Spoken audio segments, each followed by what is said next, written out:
இன்றைக்கி ரத்த பொரியல் செய்ய போகிறோம். அதுக்கு எண்ணெய் கொஞ்சமாக ஊற்றி கொஞ்சம் கடுகு சேர்த்துருக்கோம். கடுகு பொரிஞ்சோடனே வெங்காயம் போட்டு வதக்கும். ஒரு பெரிய சைஸ் வெங்காயம் ஒன்று கட் பண்ணியிருக்கேன் ஒரு ரத்தத்துக்கு. இது நல்லா வதங்கட்டும். வதங்கினோடனே அப்புறமா நம்ம ரத்தத்தை கொட்டலாம். நல்லா வெங்காயம் ப்ரௌன் கலரில் இருக்குது. ஒரு சின்ன டீஸ்பூனில் ஒரு டீஸ்பூன் இஞ்சி பூண்டு பேஸ்ட் போட்டு கொஞ்சமாக சால்ட்டு கேட்டுக்கணும். இப்போ அந்த ரத்தத்தை கரைச்சி வச்சதெல்லாம் இதில் ஊற்றிக்கணும். இப்போ ஃபுல்லாக வழியில் வச்சுட்டு கைவிடாத கலக்கணும்னா நம்ம ரத்த பொரியல் ரெடி ஆகிடும். உப்பு போட்டாச்சு. இதில் கொஞ்சம் மஞ்சள் பொடியும் கொஞ்சம் பெப்பரும் சேர்த்துக்கிறோம். கொஞ்சம் மஞ்சள் பொடி, காரத்துக்கு மிளகாத்தூள் சேர்த்துக்கிறேன். உங்களுக்கு வேணும்னா பெப்பர் சேர்த்துக்கோங்க. இது ஒரு 5 நிமிஷம் அப்படியே தட்டு போட்டு மூடிடலாம். மூடி எடுத்து பார்க்கலாம் எப்படி இருக்குன்னு. நல்ல கலர் வச்சு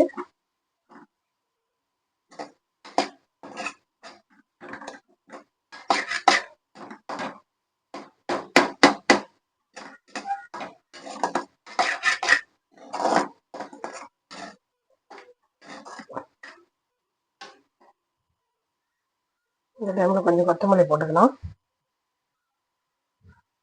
இது சிம்பிளுங்க, ஒன்றும் இல்லை. மஞ்சத்தூள் போட்டு கழுவிட்டு ஒரு அரை எலுமிச்சம்பழம் போட்டு ஊற வச்சு வச்சிடணும். ஒரு 5 நிமிஷம் இந்த ஸ்மெல்லு வராது. ஏன்னா ரத்தம்னாலே யாருக்கும் பிடிக்காது. ஆனால் அது உடம்புக்கு அவ்வளோ நல்லது தான்.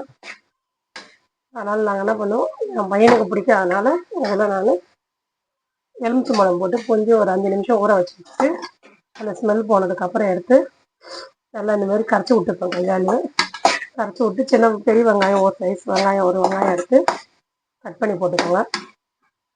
கொஞ்சோண்டு கடுகு வெங்காயம் போட்டு நல்லா வதக்கிட்டு அதில் இந்த ரத்தத்தை கரைச்சி அதில் ஊற்றிக்கிறேன். கையாலே பேசுவீங்க. நான் உங்களுக்கு பிடிச்சவங்க பண்ணுங்க, இல்லைன்னா வேக வச்சா போடலாம். நான் இன்றைக்கி கரைச்சி தான் அப்படியே பண்ணிட்டேன். கரைச்சிங்கன்னா அது இந்த மாதிரி பொடி பொடியாக வருது.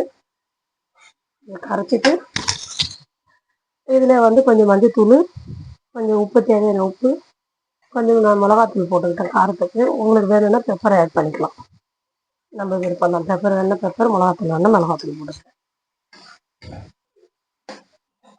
அவ்வளோதான், ரெடி ஆயிடுச்சு. எவ்வளோ சீக்கிரம் ஒரு 10 நிமிஷத்துக்குள்ளே ரெடி பண்ணியாச்சு. கேஸ் ஆஃப் பண்ணிடலாம். வாங்க சாப்பிட்லாம்.